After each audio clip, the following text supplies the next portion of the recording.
again and welcome back to Cooking with Joe. A return to normal? Nah, it's not a return to normal. And it really shouldn't be a return to what has been the norm the last few centuries. In its wake, the coronavirus pandemic has highlighted and exasperated a lot of inadequacies and flaws within our society.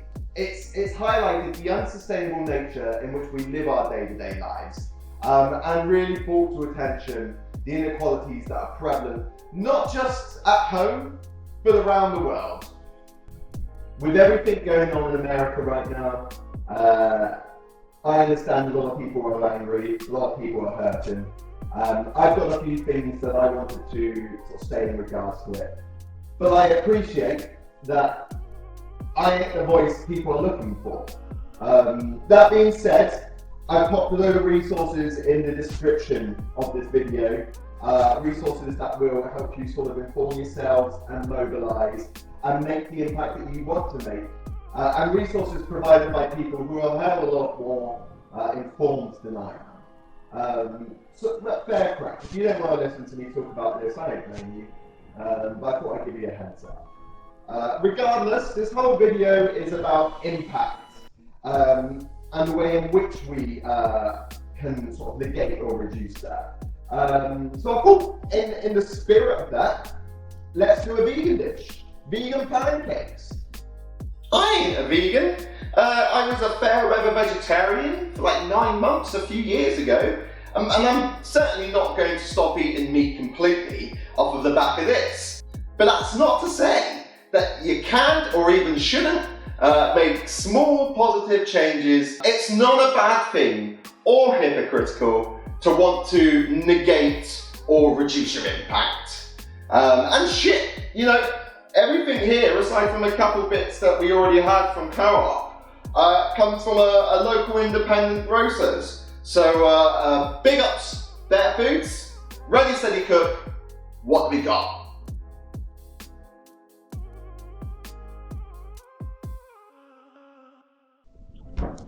Self-raising flour. There's nothing more sustainable than using what you already have. 2 tablespoons of caster sugar. 1 teaspoon of baking soda. Is it baking soda? It's baking powder. Baking powder. 1 teaspoon of baking powder. A pinch of sea salt. 150 milliliters of oat milk. Some maple syrup. 2 tablespoons of sunflower oil. And that's really just for frying, to be honest. For toppings, I've opted for strawberries and some vegan chocolate hazelnut spread. Nutella, pretty much. Really, straight out the gate, ethical eating is gosh darn difficult. I think it helped having a game plan going out, and also didn't want to spend an inordinate amount of time on the streets. But Christ, this was difficult. Knowing how or where your impact is made is half the battle, because it's more than just animal welfare within the meat or dairy or fish industries. I mean, it's a lot that, but it's also way more than that. There is a constant need to be conscientious, whatever it is that you're doing, especially now that our government has sneakily passed through its 3rd reading an amendment to the agricultural bill, one that's going to severely reduce the necessary standards of our food. The pricks that they are, you know, it's no surprise. First up, what we're going to do, add our flour, our sugar, baking powder and salt into our bowl. Oh, spot on. You know, despite how things in these videos turn out, I do try to plan them quite thoroughly. You know, once you take in consideration what I had at home, I only went to the one shop. Fucking hell, is it expensive though? It really, it's a class issue, is healthy eating. Because at the end of the day, if all you can afford is the 100 chicken nuggets for a few quid, and you gotta feed your family, no one's making this fucking shite. That's why I thought I'd go for vegan pancakes, because initially I thought that'd be cheap. But even then, you know, it could be cheaper. Plus everyone loves pancakes. You can do whatever you want with them. Savoury, sweet. I should have opened this before I... You just turn it. With a big old pinch of that, because it brings out the sweetness. Magic. Like, for real, I never would have thought about destructive qualities of dairy alternatives. You know, you just figured they'd all be the same. They'd all be responsible. Nah. Almond milk, for example, has the lowest carbon output, requires the smallest amount of land per yield, but it requires an insane amount of water. Like, a fucking mental amount. So that's not good. It seems that oat milk has the least destructive quality, so that's what we went for. Hopefully it works for the recipe. I don't really know. I've never made this before. So that's what we're gonna whisk in here. With a new whisk. A whisk that my sister and my brother-in-law to be got me, because apparently they couldn't watch me struggle with a fork any longer. I am grateful, I am grateful. I don't know if you've ever had oat milk wine, it's actually really nice. We're also using maple syrup in place of vanilla extract, because that's another one that's discreetly really destructive. You know, the destruction is out of sight, out of mind in places like Mexico and Madagascar, and impacts the farming communities that produce it the worst. Despite there being such a high demand for vanilla extract, these communities struggle against ever worsening and inconsistent climate, which in turn produces reduced or inconsistent qualities of crop yield, and that incurs a different set of problems. These are often really small farming communities, so unless they are part of like a cooperative block, they're often rendered unable to get access to proper fair trade prices, or they don't have access to the sort of like resources and facilities needed to cure their product. So they're forced to sell them on to specialists on the cheap, who in turn upsell them at the market price and really reap the real profits. So boom, step one, find out where your shit comes from, whether it's food or any product really. Step two, fucking go somewhere else to find your shit apparently, because it seems that so much of what we consume is one big middle finger to the environment or to indigenous communities or to just each other. I'm not perfect, you know, I've bought plenty of stuff off of Amazon, stuff that I really didn't need, but it's about minimising your impact, Jan. It's really a message for myself. Cool, well, simple as pancake mixture, we all know, really easy to make, so we're about ready to fry these bad boys. I don't know if that's too much oil actually. So hopefully, you know, I imagine a lot of you make pancakes. Like pancakes, isn't it? Simple enough. The first pancake's always a bit screwy. Already I'm feeling that's a bit off. Oh, bollocks. Okay, yeah, well this first one is going to be naff. We're going to be out in the, back out in the world in a couple of weeks it would seem. I don't think we're ready, but the government seems keen to just steamroll ahead, bucking the science in favour of a dated, dogmatic economic structure, regardless of what sage or other scientific communities might advise. No surprise there though. If you can see it, look at that mess. I'm not trying to fearmonger, but there is cause to show some concern. At the end of the day, the UK has the second highest total recorded number of excess deaths. I think once adjusted for proportion to population, that becomes the highest number of recorded excess deaths.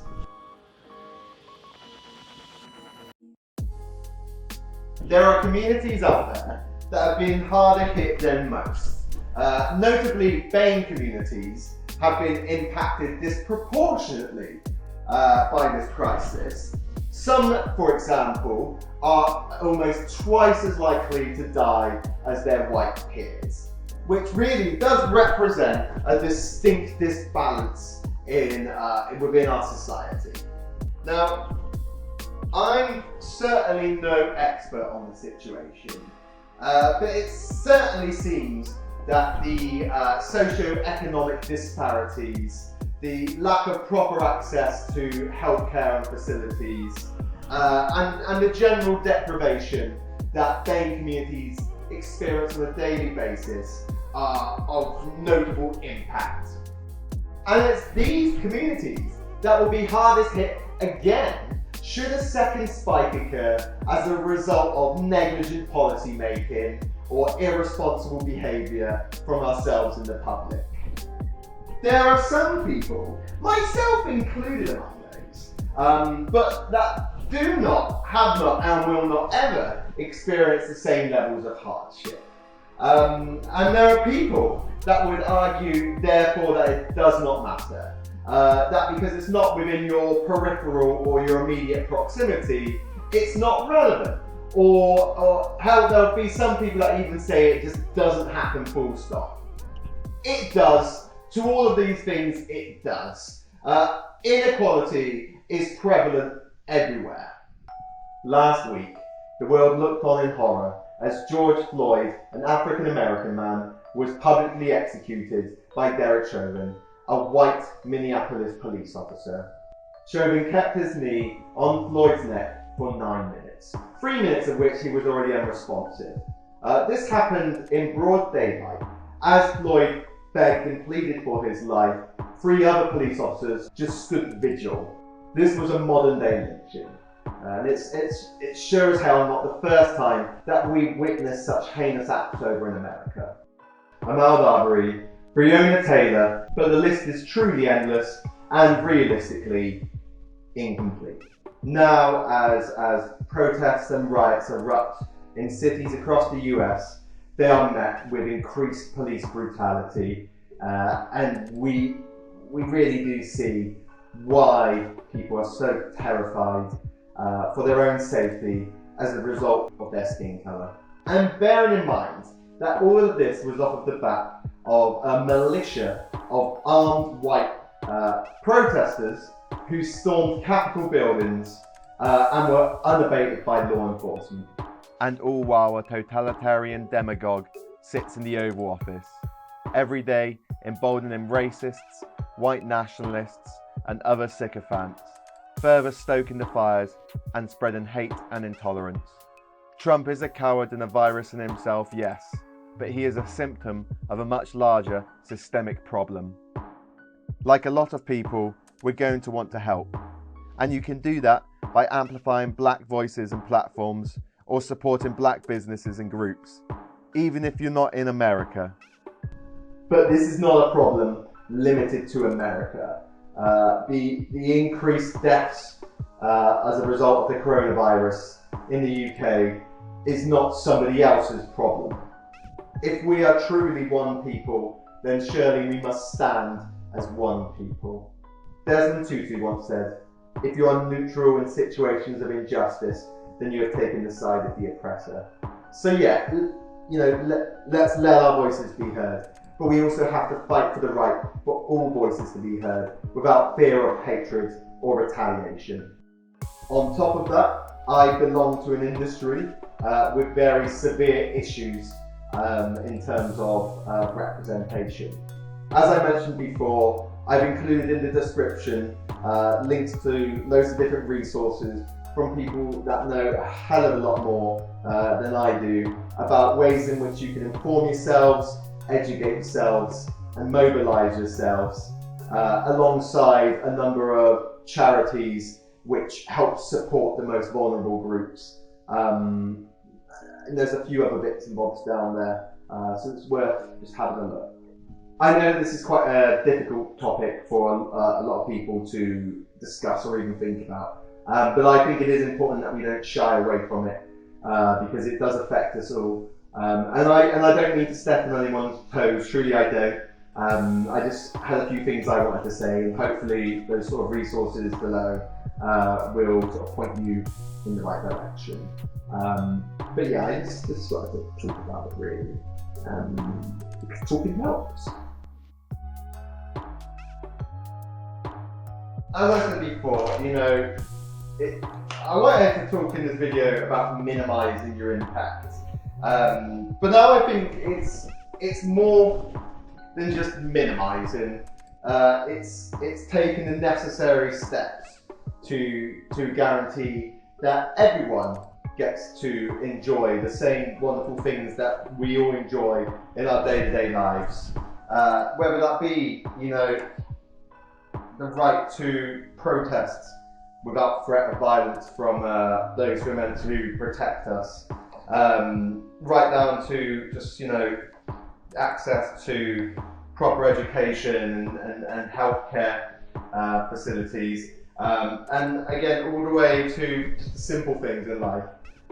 Because this world does have so much to offer, and it can facilitate everyone if we all just take what we need and give back where we can. So, like I say, in the spirit of that, I thought we could do something like this, something that everyone can connect on. People like Pancakes, but it's also I think quite sustainable. What I've made here. Not so much financially, but really he's got the money off Pancakes every day. Yeah, that's the wonderful thing about Pancakes is you can put whatever you want on these. Everyone's different. Everyone gets a say. Spinach or some shit. Yeah, the chocolate's on there. It's quite thick. Go back to that when you're ready for more. Here we go. Pancakes, vegan ones with vegan chocolate, vegan strawberries, vegan everything. Who won't enjoy these? I'd like to sign off with something a little bit more positive and upbeat and something a bit hopeful. So it's another Desmond 221. It's be a little bit of good where you are. It's those little bits of good put together that will overwhelm the world. Thanks for hearing me out.